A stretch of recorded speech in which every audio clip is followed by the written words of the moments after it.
Hi everybody, this is the last kind of quick tutorial just about tables and chairs. I've got a few examples of chairs here which I'm really not going to get into, and I'm going to show you two different ways of making tables because I hope by now, after all the different methods we've used, you can actually look at something like a table or a chair and figure it out. So the chairs, for example, here's one that works pretty well.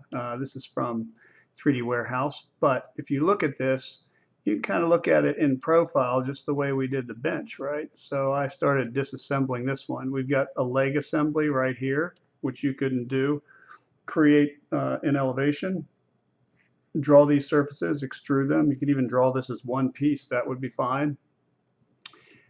You can see the 3D here, but if you draw each of these rectangles, just like we did with the 2x4s and this one here, you can pull those across. I don't care if you have this kind of joint detail, you don't need that. You could get rid of that and just show this butting up against here and here, that's fine. So again, all you need to do is really define that cross section for the seat, have a path like I have here, use the follow me tool to pull those across. You can draw one of these here at the angle and then use the move copy and snap it. You don't even have to keep gaps in this because it's tighter. You can just there probably would be gaps in here in reality, but if you want to assemble it like this, that's just fine. And this is just adding the different supports. These 2x4s need, or 2x3s need something to support them underneath, right? If they just butt up against here, they'll fall down if they don't have a horizontal member to support them. So if you want to download some chairs from 3D Warehouse and use them as examples, you can, but I look at 3D Warehouse a lot too, so please don't just take one and make it yours. You can take it and build it from scratch. Once you create one chair, you make it a component and you're done. You can put 4 of them around the table and finish it. Here's a little more elaborate one, still kind of basic folding chair style. Again, you could build this piece here, copy that up. It's pretty much the same. This is a little longer on the back, so then you could come in here and stretch this, copy a couple more of these, make it a unique component, and pull it up. So if you model this base, copy that to create the back. You've got a kind of V-shaped support with a connecting horizontal member. I hope you can look at that and start breaking it down. That's what you need to do, whether you're using SketchUp or Rhino or 3D Studio. If you model something, you need to be able to look at it and say, okay, how do I break this down into the basic geometry? What components repeat? Legs, armrest, this side, same as that side, just inversed. So if you make this into a group, you can copy it and then use the scale and scale it through itself to create a mirror image. Snap it back over here and you're done. So one assembly, the seat is a second assembly, copy it, make it unique, extend that a little bit, and then you've got a couple horizontal members, so you're really only assembling about three components to that to make that chair. If you want something like this, you can start with a rectangular surface, create a line along there, draw that with arcs over to here, offset it. You could even make this 90-degree instead of an arc on here. But if you figured this out, if you think about this, you could create a box that encompasses this chair. You can draw a line. Well, this curve's a little different, but you can draw a line that comes through here and connect it and use the follow me tool to pull a circle around to create that shape. So I'm not going to demonstrate all those because I think that's something you need to start thinking about. But the chairs don't have to be super complicated. If you can make something like this, it's very similar to the deck. It'll be easy, and you can use that. Seat height about 1.5 feet, 1 foot 6 inches. Back height, you can adjust that maybe a little bit more than that. I'm not going to be too picky about the dimensions. The table, what did I do to this? I thought I had this ready to go, so let's see what I got. Okay, see if I can make a face out of that. Okay, I must have deleted something. It looks like down here. Okay, there we go. This should look familiar to you. I created a 5-foot circle on the ground plane. Then I started from the center. I drew out to create this kind of angle. Most of these kind of umbrella tables have a weighted base so they won't blow over in the wind. half the diameter. That's an inch. The diameter is 2 inches. I went vertical, came out and snapped to the edge down here to create the tabletop itself. Went up a little higher, created a half cross section of the umbrella to the center point and close that in. So once I have that, then I just need to use the same follow me tool, move over this, click, Alt key, drop down on the circle, and it will just rotate that around. Now the disadvantage of this is all one element, right? So I can select this down here and give it a different color. I can select this and give it a different color, and this down here, which is fine. You just have to think about that. If you want to build that in more of an assembly process, you can start here. Let's do a little offset. So maybe I give myself that same kind of base there, and I offset that. And I'll have to get back to the space.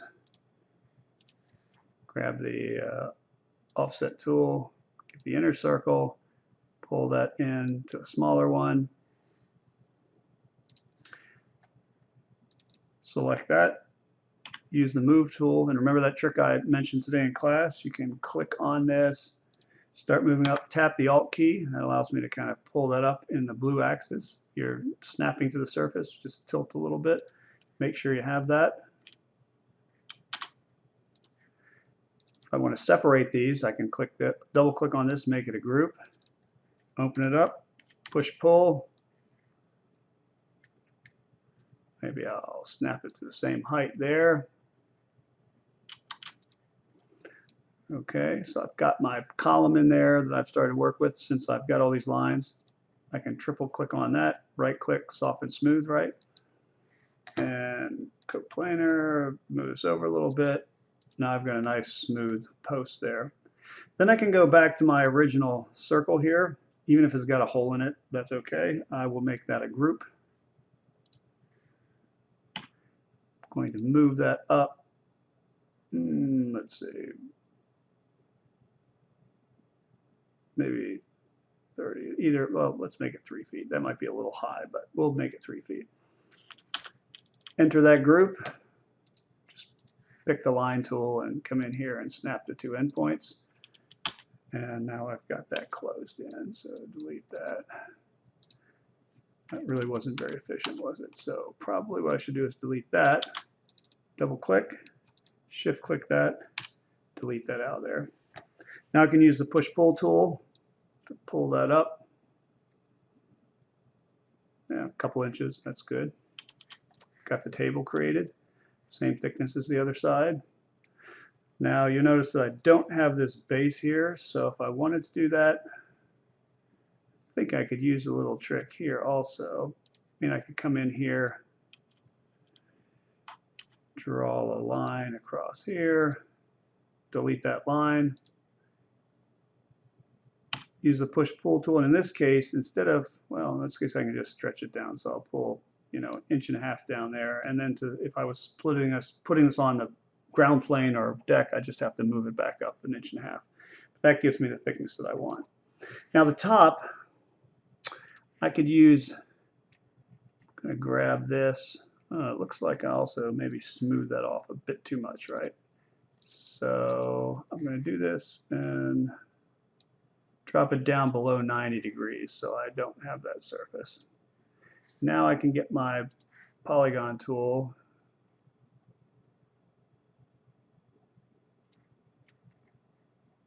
Hopefully that'll allow me to snap to the center. But it isn't. So if it isn't, no problem. I will just draw a point across. Go back to that, find the midpoint of that. Start moving out on the red axis, hold the shift key down, and then snap it right to here. So that gives me more of a hexagon shape instead of the circular shape that's over here. And of course, being the careful modeler that I am going to select that and make a group out of that.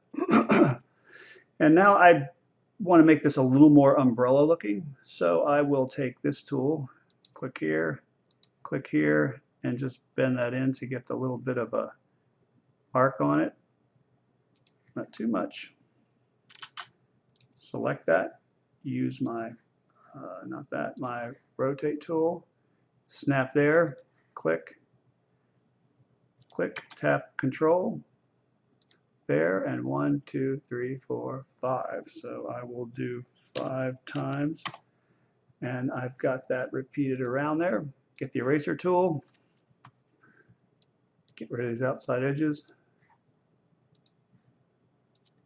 This isn't absolutely necessary, just creates a little bit more of a nice shape on it. Push pull, again up 1.5 inches maybe. Then I use my old trick that we used on the gazebo, just start drawing lines across. I'm inside the group, so I know these are connecting. I can see because they're all thin. Rotate this up and switch to the move tool, click, tap the Alt key, pull that up, and I've got a nice umbrella table. And since all these things are all separate components, I can color them, apply different materials. This one isn't, but I can select around that, make it a group. And if I was going to reuse this umbrella table, yeah, it might be a little high. So what do I do about that? Well, let's select around here, and let's move that straight down. Get the blue, shift, maybe that looks better. And since I don't want this sticking out, I'll just select that. Same thing, move. Actually going to move it up, hold the shift key, drop it back down.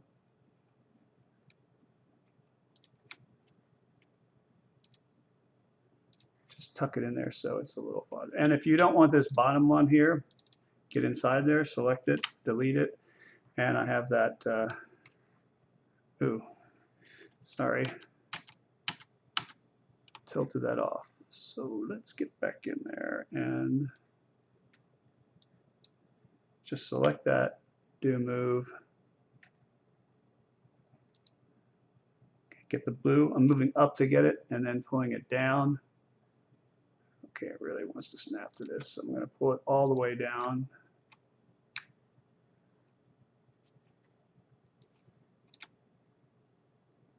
All right, in order to do this now, I'm going to take the next step. It's trying to snap to this because I have this solid. I'll leave that there, open this up, now delete this side, and then come back into this one. Select the top. I could use the push-pull tool for this too. It would work just as easy. Might actually work easier because it's going to be locked into the vertical. Hold the shift key down.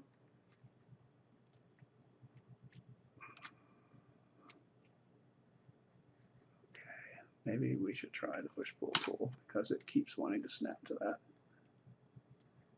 So let's try it. Open up the group, push-pull.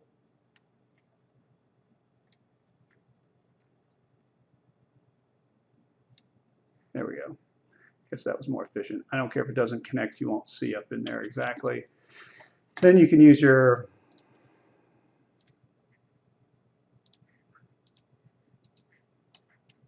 paintbrush to click on every other one, and you can start adding that. So that looks a little different, a little more detailed than the other one, but either method can work okay. You can modify this as well, start cutting these angles off if you wanted to. It's a little more work to do that. So my preferred method would probably be the second one, but either one's acceptable. Okay, so there's a couple different ways to make an umbrella table. Then you take your chairs and you arrange them. So you can see here, based on this chair, that's a pretty high table. You're going to be resting your chin on top of that. So maybe 30 inches might be better instead of 36 or even a little less.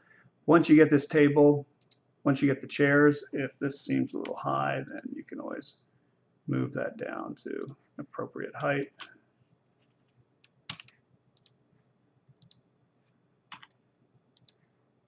Move this over, and I don't know if we talked about this yet or not, but once you use the move tool, if you have a grouped object and you move over the sides, you can see these little pluses. They actually allow you to rotate things. So you could move this in, hold one of those, and then repeat that around so you can locate the chairs next to it. Table still looks a little high, right? So get that in there. Use the move, maybe something like that. I don't know what size these chairs are. I just pulled them in a 3D warehouse. The table seems a little low now, but anyway, make it fit the chairs so it seems appropriate. If you want to add some people in, that's fine, but it's not a requirement of this project. It will be on the next one. Okay, so that's a couple different ways to make tables, umbrella table and chairs.